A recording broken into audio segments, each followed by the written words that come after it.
Claro, tú piensas que es como, mamá, no quiero ser arquitecto, me voy a dar la vuelta al mundo. Acabas la carrera, es el orgullo de la familia, por fin tenemos un licenciado arquitecto y les tienes que plantear, quiero ser arquitecto, no quiero ejercer como arquitecto y lo que quiero es viajar.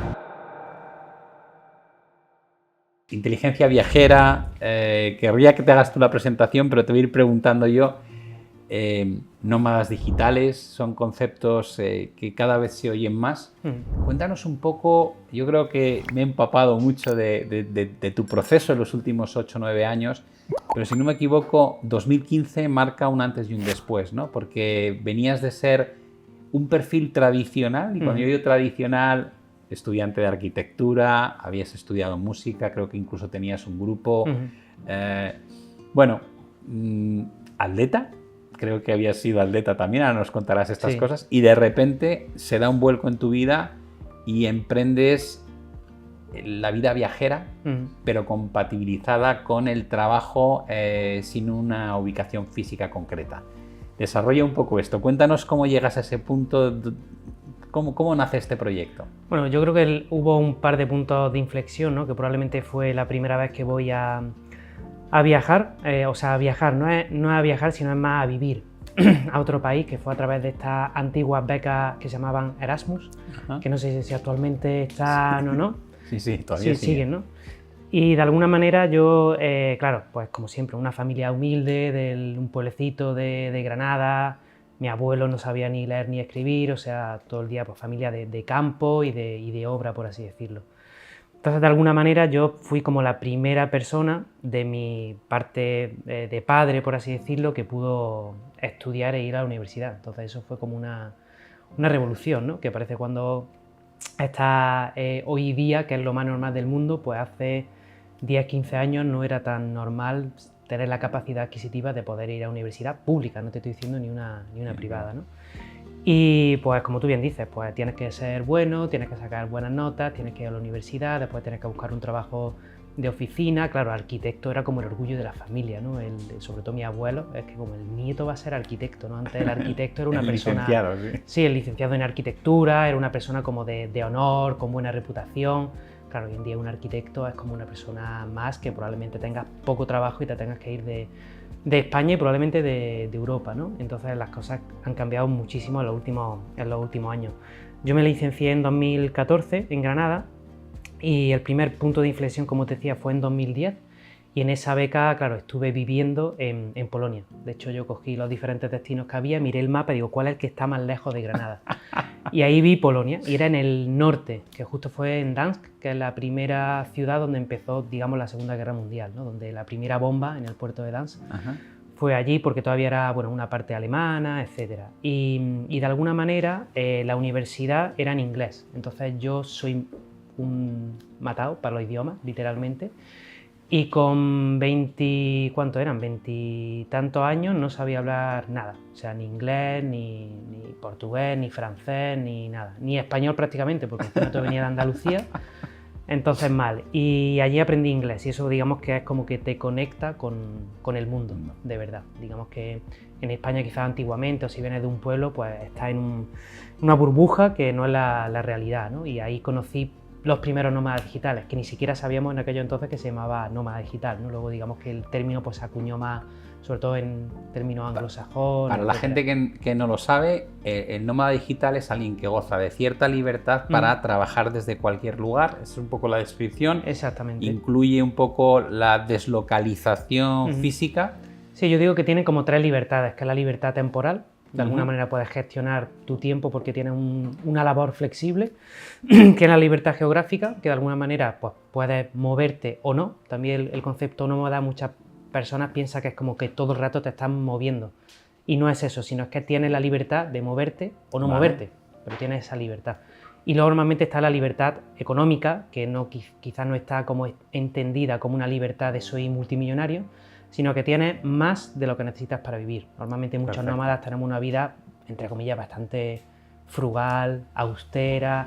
No todos, he conocido nómadas que tienen mucho capital. De hecho, ahora estoy en un grupo de Mastermind que esta tarde tenemos cita aquí en Madrid y hay 2 personas de ellos que ya no están en este Mastermind, que eran nómadas y tienen una vida digámoslo, pues tradicional, de ir en chaqueta, en americana, con zapatos y tal, y está perfecto. Pero digamos que quizás el nómada digital lo asociamos al tío que está en Tailandia en la playa debajo de un cocotero sin hacer muchas cosas. Vale. Que yo creo que también es un extremo un poco utópico, ¿no? Tampoco es así.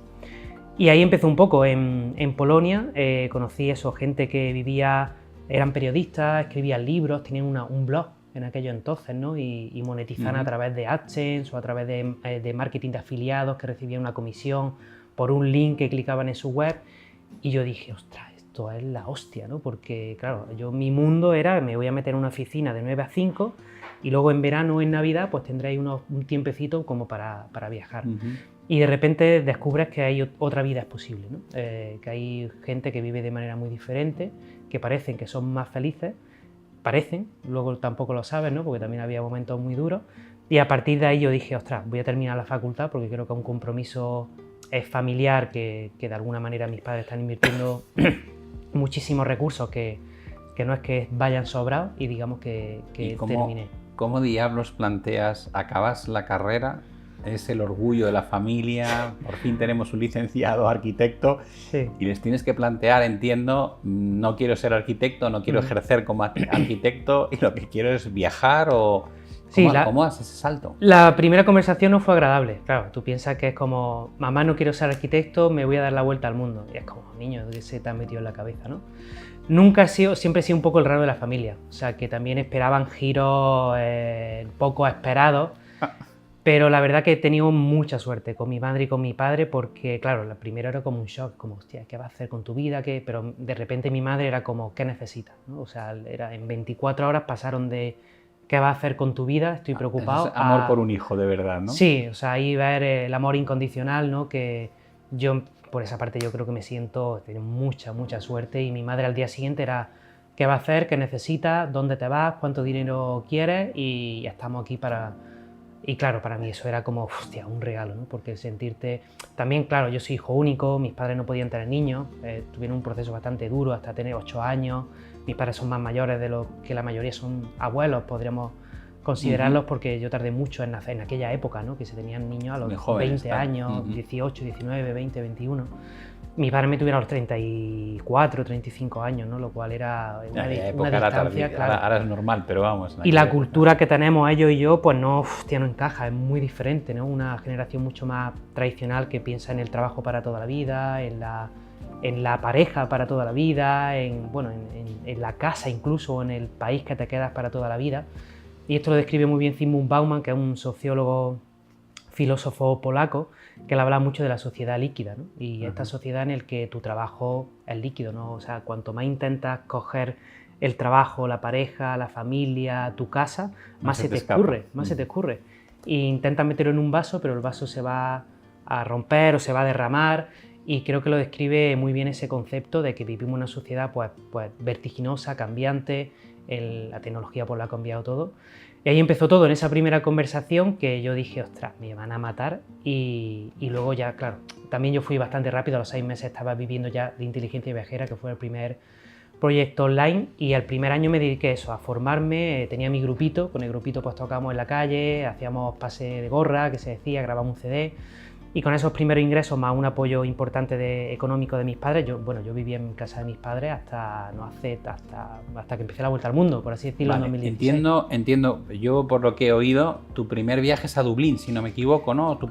Mi primer viaje como nómada digital. Cuando ya trabajaba online, mi primer viaje me fui a Irlanda. Que entiendo que es una forma de, como se suele decir, hay que soñar a lo grande, pero las metas tienen que ser pequeñas, ¿no? Como hay que ir paso a paso. Era como yo me quería ir a la vuelta al mundo, pero digo, no sé, en realidad no, o sea, he hecho algunos viajecitos puntuales. Cuando me fui de Erasmus visité 20 y tantos países, pero bueno, como mochilero, con ciertas facilidades porque tenía una beca, y ahora era trabajar, montar un negocio online que era durísimo. O sea, yo llegué al primer año en 2015, yo trabajaba 16-17 horas al día, de lunes a domingo, fácil, mientras tenía el grupo, mientras daba clases particulares de física y de geometría descriptiva para pagarme los cursos online, los mentores, etcétera, etcétera, el hosting, la página web, el diseñador web, etcétera. O sea, había unos costes de negocio, por así decirlo, que eran irrisorios si iba a comparar con un negocio tradicional, pero digamos que claro, Irlanda era la prueba de fuego. De hecho, yo acababa de salir de una relación, mi ex era brasileira, porque estuve también 3 meses viviendo en Brasil, y fue una relación que fue terminar, empezar inteligencia viajera, conocer a la que es mi actual pareja, a Cristina, y Irlanda era la prueba de fuego de pareja, de negocio y de viaje, y encima todo también de fiscalidad casi, porque de alguna manera yo me fui a Irlanda y me hice autónomo allí, porque aquí era, ostras, voy a empezar, mis ingresos en un negocio online son muy inestables y quizás voy a perder, o sea, voy a tener que pagar más de lo que voy a ganar en ciertos meses, en otros meses no. Entonces en Irlanda el primer año no pagas nada, luego el IVA también está exento hasta 19 y pico euros, luego son escalones. De hecho llamé 3 veces a Hacienda, la tercera vez ya me conocían y me colgaban y yo era, pero ¿cuánto tengo que pagar? Claro, yo iba acojonado, ¿no? Porque el concepto este de aquí de que primero pagas y luego trabajas, tienes que pagar por trabajar. Y allí era, hostia, deja de llamar porque no tienes que pagar nada. Y yo, pero de verdad no puede ser, no puede ser. Y tal cual. Y digamos que esa primera prueba de fuego nos consolidó como relación.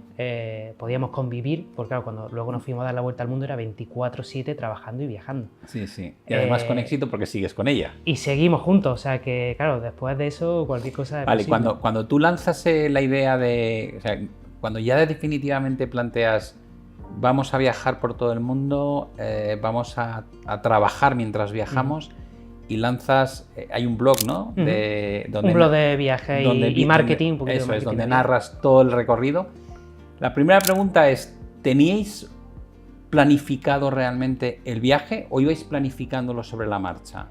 Porque, claro, dices, habéis estado 3 años, si no me equivoco. 3 años. Bueno, la intención era estar 1 año. Nosotros nuestros cálculos de no sé de qué, de ingenuo, supongo, lo mismo cuando empiezas un negocio, ¿no? O sea, eres muy ingenuo, o sea, tienes que ser suficientemente humilde para que tu plan va a cambiar seguro. Y todo cambió. O sea, nosotros teníamos un vuelo, que de hecho el día 1 de enero de 2016... ¿El de Noruega o qué? El de Noruega, compramos el vuelo a Noruega y era como, recuerdo que estábamos en Irlanda allí en enero, muertos de frío, y dijimos, ostras, creo que es el momento, porque hice mi primer lanzamiento, por así decirlo, por estar como muy de moda y todo el mundo sabe lo que es un lanzamiento. Cuéntalo para la audiencia, de todas formas. Bueno, un lanzamiento es tener sobre todo un producto o un servicio digital, o sea, que tenga un alto margen. ¿Es lo que llamáis infoproducto a esto o no? Era un infoproducto en aquellos entonces, con cierta parte de servicio, o sea, era era un servicio productivizado, por así decirlo, pero bueno, podríamos llamarlo infoproducto, que era una grabación de una serie de vídeos con un soporte en directo y luego por email. Y en este primer lanzamiento yo hice las míticas 5 cifras, o sea, eran 10.000 euros de facturación. Claro, yo hice 10.000 euros y digo, con 10.000 euros puedo viajar 10 o 12 meses. Porque claro, nosotros hacíamos autostop, nos quedábamos a dormir en casa de la gente, hacíamos Couchsurfing, que era una plataforma también de intercambio de casa, a veces hacíamos Helpix, que era otra plataforma de que a lo mejor te quedabas trabajando en un huerto y te daban alojamiento y comida. Entonces prácticamente no tenemos costes más que nos gusta comer, de vez en cuando nos íbamos a un restaurante, vuelo, de vez en cuando sí que teníamos un alojamiento y luego los costes del negocio. Pero claro, yo dije, con 10.000 euros me pego todo el año viajando y digo, 1 año me da tiempo para dar la vuelta al mundo y voy a generar un poquito más seguramente. Y un lanzamiento, eso es como condensar un infoproducto de un alto margen en un periodo de tiempo concreto, ¿no? Es como, oye, pues desde lunes hasta domingo, ahí está la venta y se cierra y me pongo a trabajar con el cliente y no se vende más, ¿no? Digamos que eso genera un disparador mental que en marketing es el más utilizado, que es la escasez. Entonces, si tienes esa escasez, al final es como que el pico de ventas es más grande, ¿no? Y luego, obviamente, yo venía de estudiar con los estadounidenses o luego con los brasileños, que 10.000 euros es ridículo, ¿no? Por así decirlo, ¿no? Pero para mí era un mundo y ahí dije, es momento de dar la vuelta al mundo. Terminamos el lanzamiento el día 1 de enero, compramos ese vuelo a Noruega y teníamos 15 días en Noruega y luego un vuelo a Irlanda, porque en Irlanda habíamos estado viviendo, pero no habíamos visto nada. O sea, era en Dublín, en la cueva, trabajando Chris y yo y una asistente virtual, Mamen, que contratamos, y le dedicábamos, pues ya te digo, eran 18 horas al día trabajando fácil. En Irlanda estuvimos casi 6 meses y dijimos, ostras, vamos a ir a Noruega porque queremos ver las auroras boreales, que era como un sueño que teníamos Chris y yo, y después vamos a Irlanda para conocer este país, que es una maravilla, Irlanda.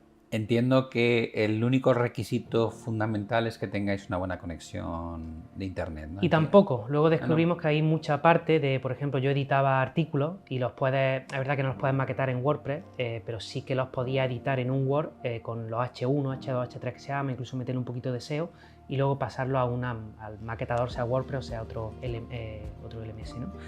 Y Chris, ella hacía mucha edición de foto y vídeo.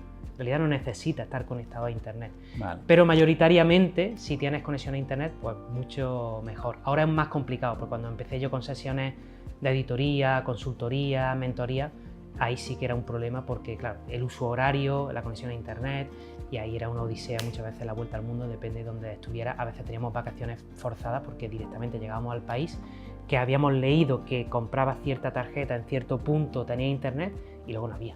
O se caía o se había tumbado la central eléctrica y olvídate ni de internet, pero ni de luz. Depende de qué parte del mundo estuviera.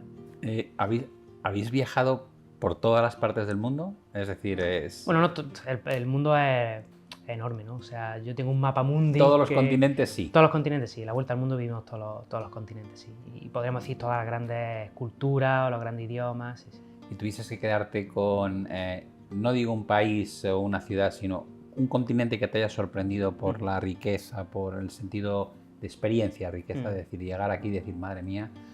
Que... Lo hablábamos antes un poco en la previa, Asia. Yo creo que para mí, es verdad que si te dijera un sitio donde volvería mañana, yo iría a Aitutaki, ¿no? Que es Oceanía, ¿no? Es la Polinesia neozelandesa, que es bastante desconocido, todo el mundo se va a la Polinesia francesa. Y Aitutaki es un atolón que se llama, que básicamente una isla rodeada de coral, que el mar choca en el coral y se crea un lago. Entonces eso, wow. Un paraíso. De hecho, cualquiera que lo busque en Google, imágenes de Aitutaki con T y K, por así decirlo, sin H, solo la A. Y eso, digamos que es un sitio espectacular, pero como en Asia estuvimos, hostia, de hecho nos quedamos a vivir en Tailandia durante casi 6 meses, en India estuvimos 6 meses, llegaron sitios que era lo bueno de tener esa flexibilidad, ¿no? Que si no nos gustaba un sitio no íbamos, al día siguiente prácticamente nos quedábamos una semana y no íbamos, y si algo nos gustaba buscamos un piso o alargamos el Airbnb y nos quedábamos 1 mes, 2 meses, 3 meses, 6 meses, y si estábamos a gusto no había tiempo, no había nada, no era como, ostras, vamos a profundizar esta cultura y realmente ahí es donde conoces a la gente, va al mercado, te conocen, saben tu nombre y eso no es viajar, de alguna manera es convivir. Es integrarte realmente, integrarte, ¿no? Sí, es integrarte. No lo hacíamos en todos los países, obviamente, porque había algunos que sí que viajaban un poquito o luego mezclábamos, a lo mejor estamos 1 mes viajando a tope para ver lo máximo posible y nos gustaba un sitio y volvíamos a ese sitio y nos quedamos otro mes, pero un poco más ¿Y el idioma no era un problema en general, los viajes? No, porque Chris y yo empezamos, bueno, yo aprendí en Polonia inglés, luego cuando me fui a Brasil aprendí portugués, Chris hablaba un poquito de francés y en realidad inglés habla en todos los sitios y luego hay sitios que da igual lo que hables que nunca les va a entender. Bueno, lo hablábamos antes, ¿no? Que tu hermano también había estado en Vietnam. Nosotros hicimos también Vietnam en moto y había aldeas que estaban en la frontera con China. O sea, olvídate no habían visto un blanco en su vida, ni prácticamente una moto, y había un idioma local que solo la tribu de allí de 200 personas lo hablaba. Entonces da igual, en realidad, el idioma y realmente esas son las personas con las que mejor te comunicas, porque con la mirada sabes lo que te invitan a todos, o sea, gente súper humilde, pero lo poco que te lo da lo comparte y es una pasada.